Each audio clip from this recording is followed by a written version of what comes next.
The Rams nearly blew a 23-point lead but escaped with an overtime win over the Colts. How that changes the entire season. We got big takeaways from the Rams' Week 4 win over the Colts. That's coming up next on Locked On Rams. You are Locked On Rams, your daily Los Angeles Rams podcast. Part of the Locked On Podcast Network, your team every day.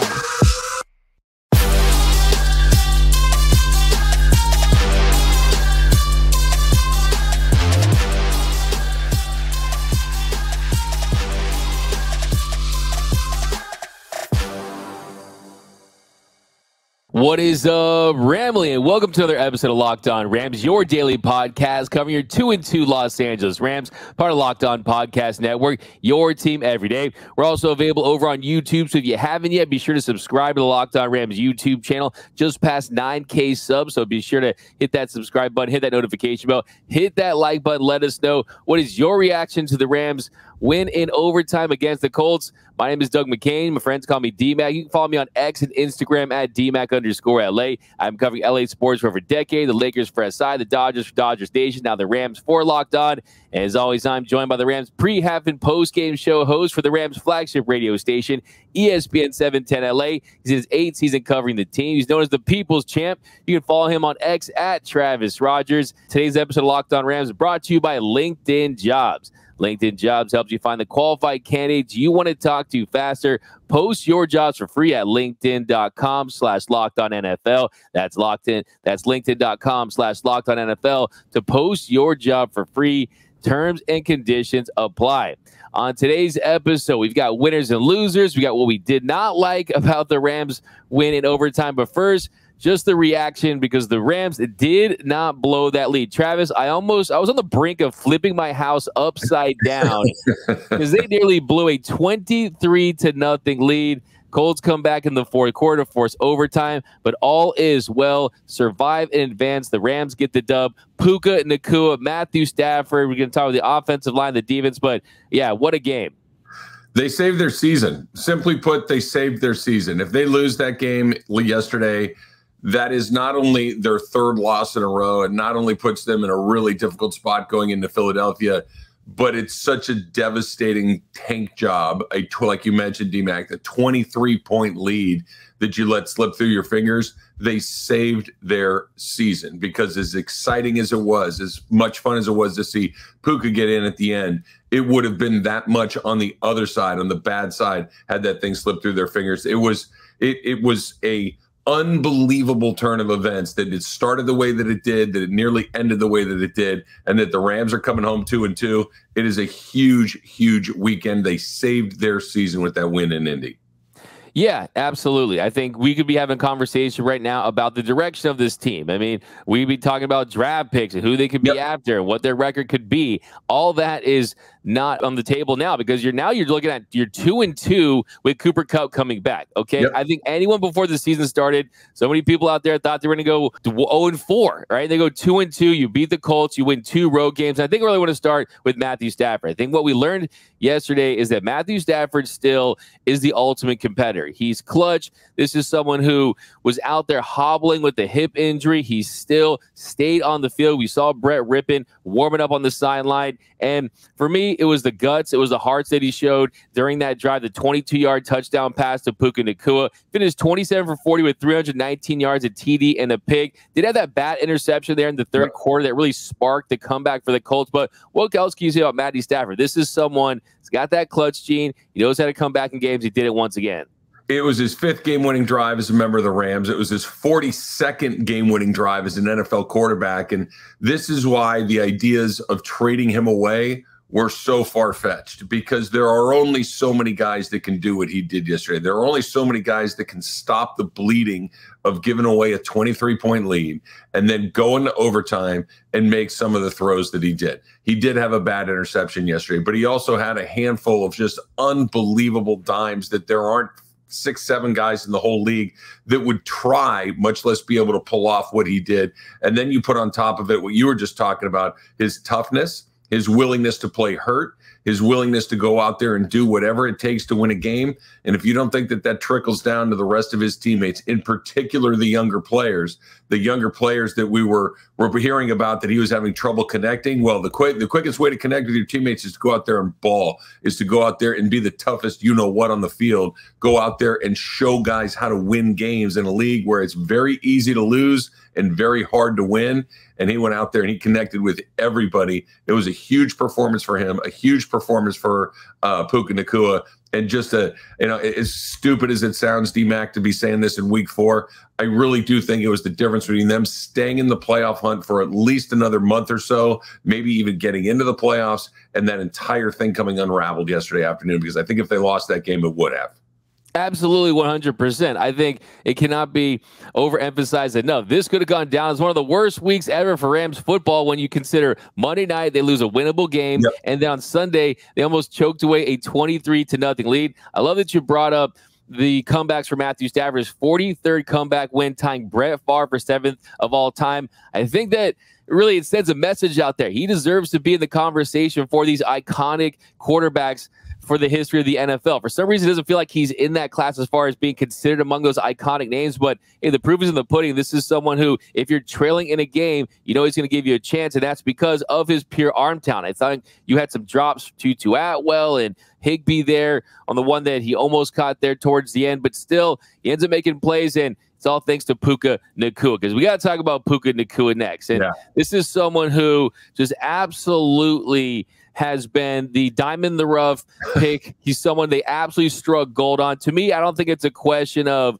is this guy one of the best rookie receivers? Is he one of the best receivers in the league? Because the numbers back it up. Talk about someone over 500 yards receiving, 501 yards through 4 games. Okay, it's the 19th highest mark in history. All right, so you're talking about someone who's been productive, and for me, it's the toughness, man. I mean, you saw the first drive, the catch he had to really set the tone, just taking blows, and then the 22-yard touchdown to end it. This is someone who's been remarkable for the Rams so far. It is really hard to describe just how impactful he's been, because, just for a minute, try to take away the 39 catches that he's had. Like you mentioned, the 500-plus yards that he's been able to put on the board. He finally got in the end zone for the first time yesterday.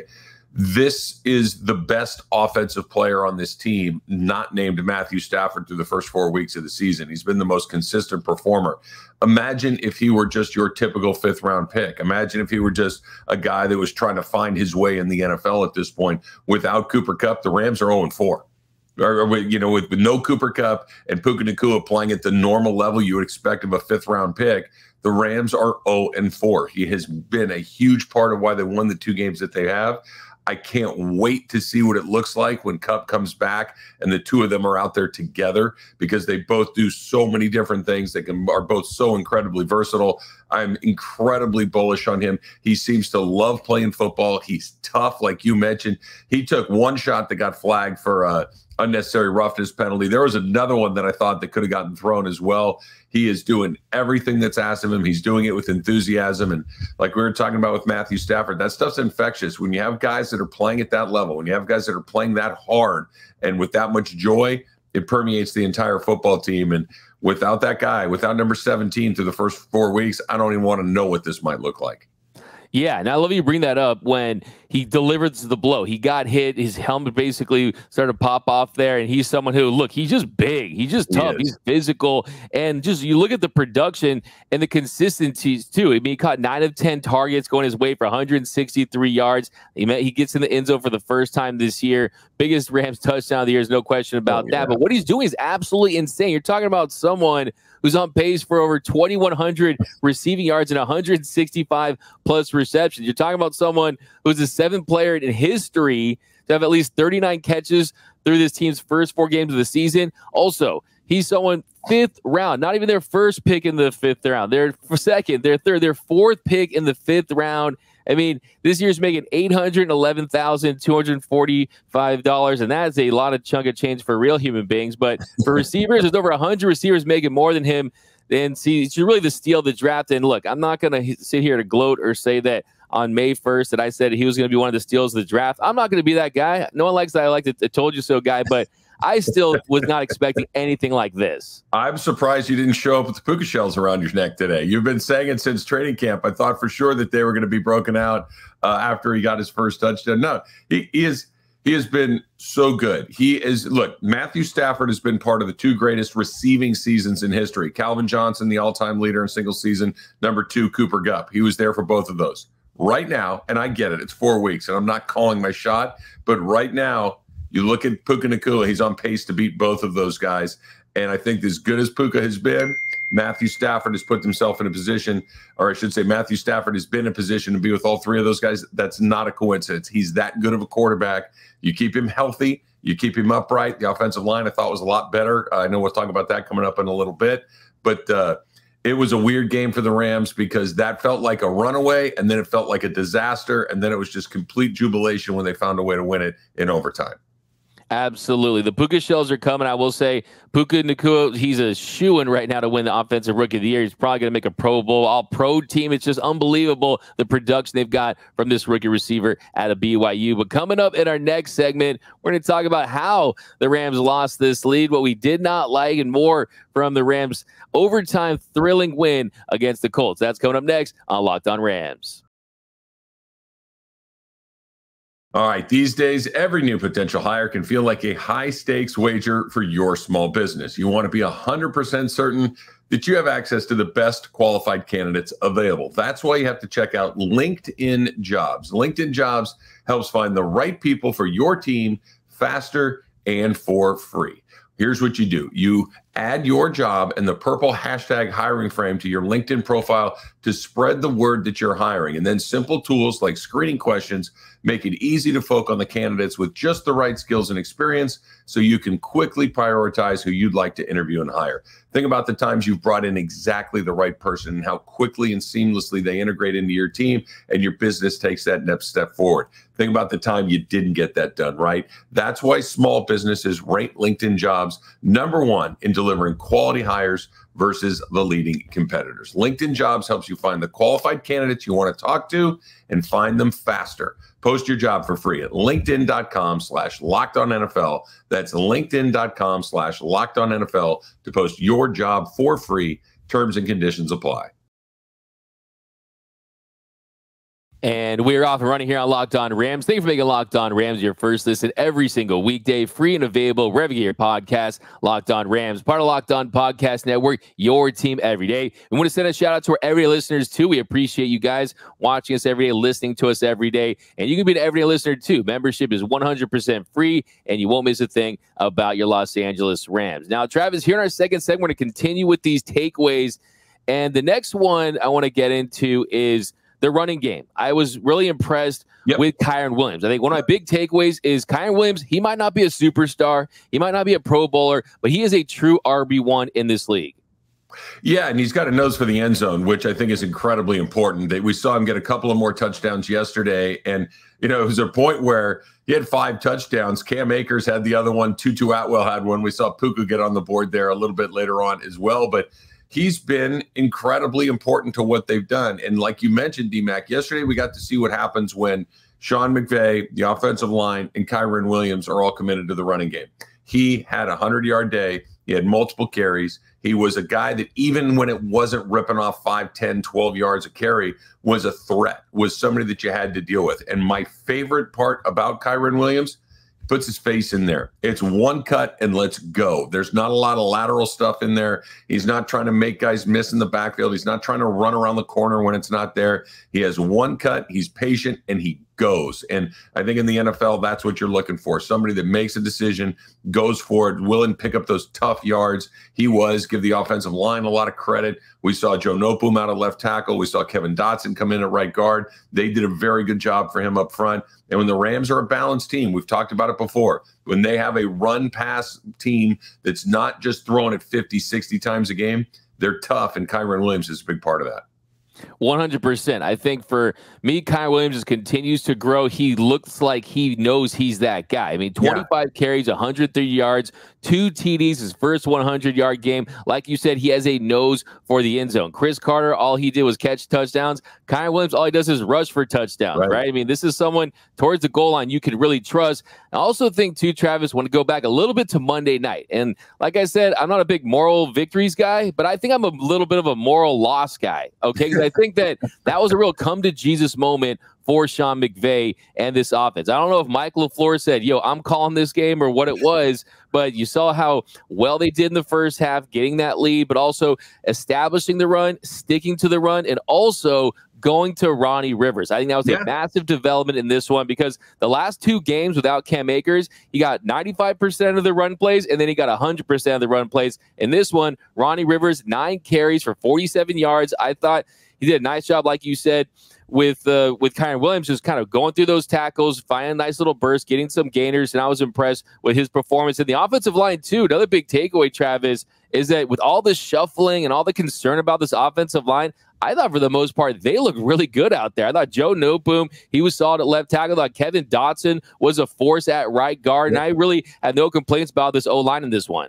No, the O-line did well. I'll mention that and say I want to go back to something you said about Sean McVay really quickly because I hope you're right, but I'm skeptical, D-Mac, that the light bulb goes off because Sean McVay, I've been covering this team for a long time. This is my 8th year watching every second of Rams football since they come back from Los Angeles.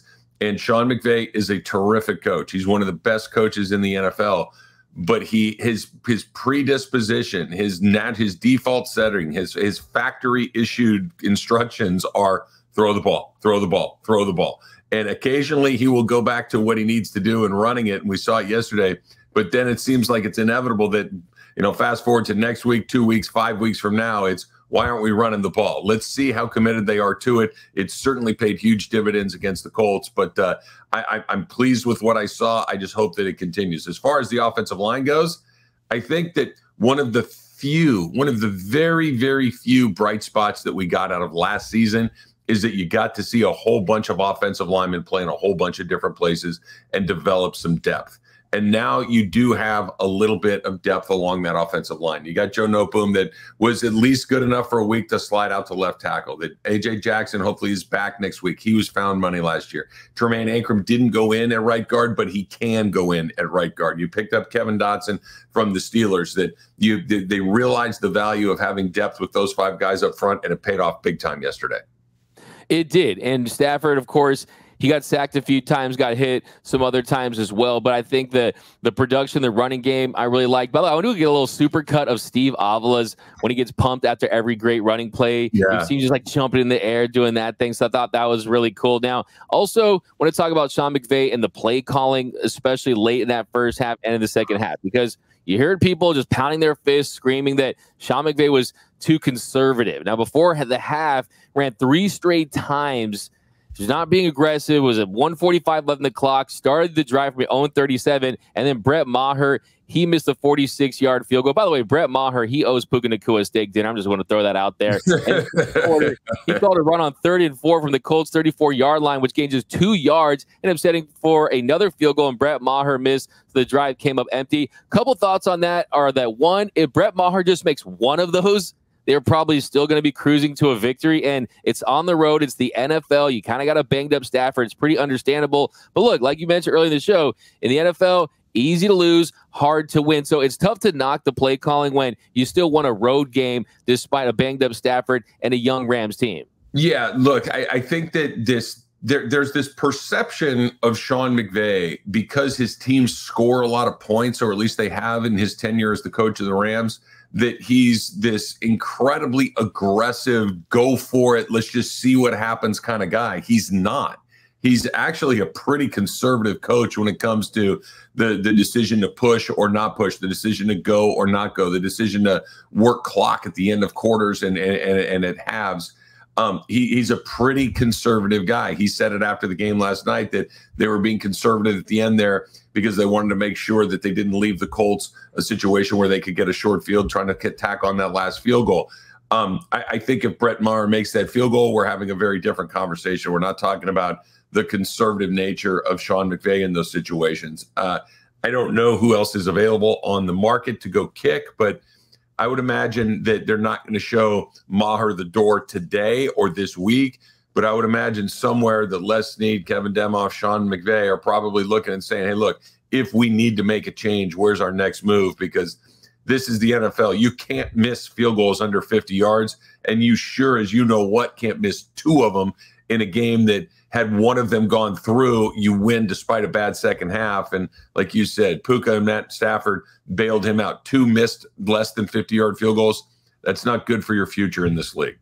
Indoor stadium. Yeah, you better get that LinkedIn updated, Brett Maher, or make some more kicks to the next one because it could be donezo for you in LA. But yeah, I just thought it was pretty interesting. I mean, you're going to go run on 3rd and 4. Most likely, you're probably going to go for on 4th down that situation. Most cases, you like to kick that field goal. But yeah, look, the end of the day, they end up escaping with the victory. All is well. You got the momentum of Cooper Kupp returning. And I think this Rams team, this changed the entire trajectory of the season. And also like the fact that we actually saw a football game. I think that was pretty cool. I mean, last night, of course, the Taylor Swift concert with the football game in between was pretty solid, though. We didn't have to see constant shots of Taylor Swift in this one, so I thought that was definitely a plus as well. Look, I am not a Swiftie, nor am I a Taylor Swift hater, but I'm so done with that, I can't even tell you.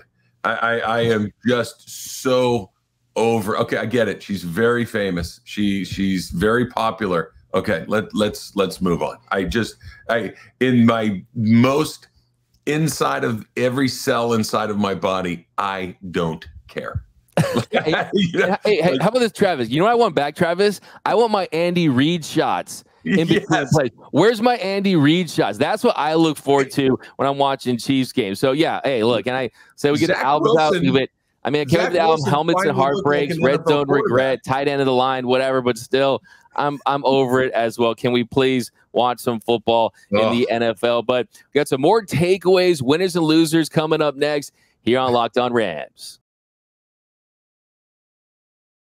All right, let's talk about FanDuel. Before we do that, D-Max, snap into action this NFL season with FanDuel, America's #1 sportsbook. Right now, new customers get $200. That's right, $200 in bonus bets. That's guaranteed when you place a $5 bet. That's $200 in bonus bets, win or lose. So if you've been thinking about joining FanDuel, there's no better time to get in on the action than right now. And the app is incredibly easy to use. There's a wide range of betting options, including spreads, the Rams did cover, player props, hopefully you always take the over with Puka, over-unders, and more. So visit FanDuel.com/lockedon and kick off the NFL season. Let me give it to you again. That's FanDuel.com/lockedon.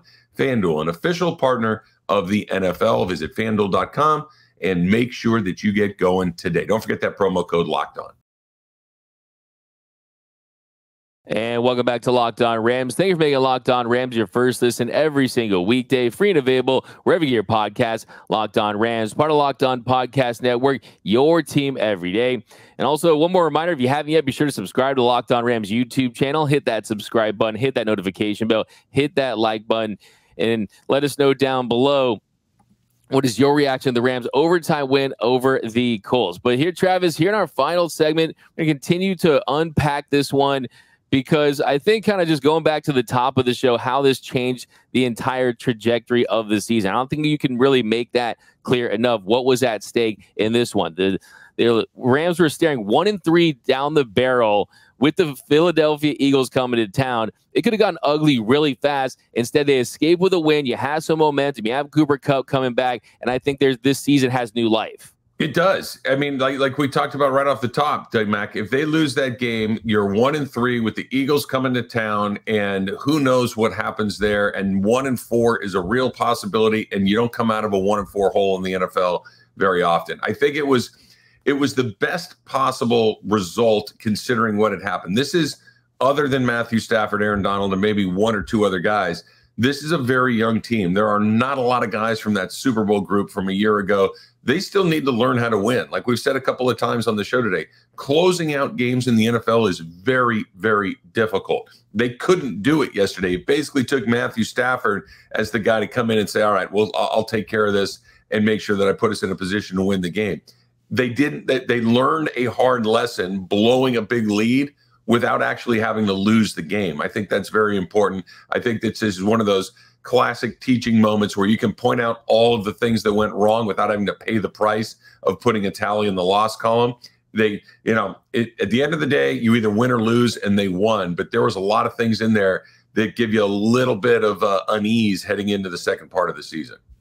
Yeah, and we knew heading into this game that when the Rams were going to win games, it was going to be close. I picked the Rams to win this game 26-20.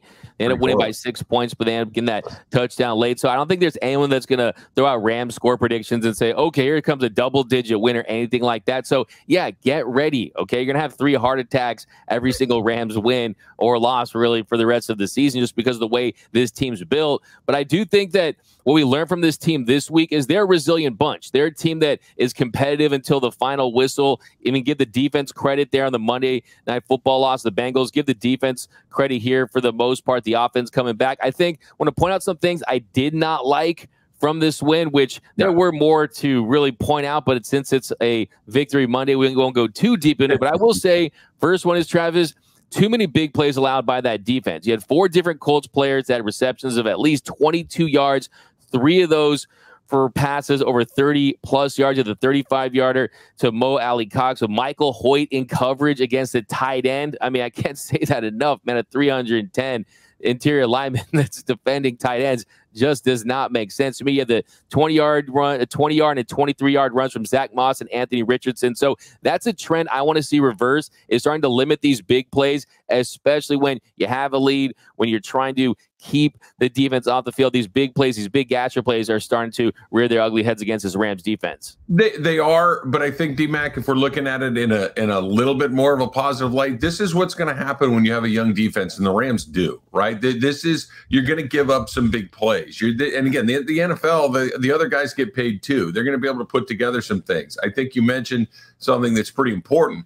Anthony Richardson is not a great quarterback in this league yet, but he does some pretty cool, you know what? Like that is a pretty scary guy. He's a big, strong, fast guy. Couple of balls, he just flicks his wrist. That ball's 40 yards down the field. And against a young, inexperienced, team like the Rams on the defensive side of the ball, he's going to have a little success. And trying to prevent never really works. I've never liked that. The Rams got into a little bit of that soft coverage to give in some of those big plays to try to keep guys in front of them, to try to burn a little clock off that, or a little time off that clock. But again, they escaped with a win. So hopefully these hard lessons that come along with that, those big chunk plays that you're talking about, become fewer and further between as we move further into the schedule. Because, Anthony Richardson, I don't know when, but if that guy stays healthy, he's going to be a problem for this league. That is a Cam Newton type guy, big, strong, fast. And once he figures out the NFL game, I hope we don't have to see him for a very long time. He's got a cannon, man. I'm telling you, he's going to be a top 8 quarterback in this league. I think he's going to be, no doubt about it, better than Bryce Young. CJ Stroud might have a better career, but yeah, I think they absolutely hit on him. He's a beef, and it's really a tale of 2 halves with Richardson. First half, they contained him. They limited the damage. In the second half, you knew that a run was coming, right? You knew that they were going to make some adjustments. That's a really good Colts team with a good defense. I mean, came in this game 2-1. I have respect for that Colts team. You got to tip your cap. It's on the road. They're not trying to lose to the Rams. So, yeah, give the Rams a ton of credit. And what you said? I was just going to – one thing just popped into my head that I was thinking of too. The other thing that we haven't really mentioned, the Bengals got smashed by a bad Tennessee team. So the Bengals might not be very good. The Bengals may be in a position where this is their year, kind of like the Rams had last year, where you've got the right pieces, but it's just not coming together and you have a bad year. That had the Bengals gotten beat the way they did yesterday and the Rams lose that game, now you're talking 1-3 and a bad team beat you along the way. It's just, this is the NFL, right? You never know what's coming next. You never know which version of which team you're going to get, and that they escaped with that, and that they're on 500 going into week 5 against Philly. It's a big deal, because not only would the Rams have had a huge loss, but that the loss they had in the very same week on Monday night would have felt even worse. Absolutely. And I think that you're seeing with this Bengals team what we saw a little bit in this game for the Rams, that after your quarterback gets hurt, you start to see a limited playbook. You didn't see as many drop back passes where Stafford's trying to drive the ball downfield. That was apparent early on. So really having a healthy quarterback is really paramount to the success of anyone in this league. Yep. But the reality is, though, Rams sitting at 2-2. I like 2-2. I feel good about it. You got Puka Nacua. He's the to the blind, he's the light. To the hungry, he's the bread. To the sick, he's the cure. He's someone who is absolutely changing this entire season early on as he did. I can't say enough about Puka Nacua. I love the fact that he said he called his mom after the game and they screamed for 10 minutes. I just love this guy's infectious energy. I think that he's going to be a fan favorite for years to come. And yeah, this is just a win that could have been one of the worst Mondays we've ever had on this show, but it ends up turning out to be kind of one of the better ones for sure. When I interviewed him during training camp on ESPN, he never stops smiling, D-Mac. He comes, this is after practice. He's covered in grass stains and sweat and everything else and gone through a hard practice. And he comes over and he's got an ear-to-ear smile for the 10 minutes that we talked. And he's just that guy. He just loves to play football. He loves to compete. And Sean McVay eats guys like that for lunch, man. He loves enthusiastic football players. He loves the Cooper Kupps and the Matthew Staffords and the Donalds and the Puka Nacuas. He loves dudes like that. And they got one in number 17. It's an unbelievable benefit that they found such a dynamic player where they did.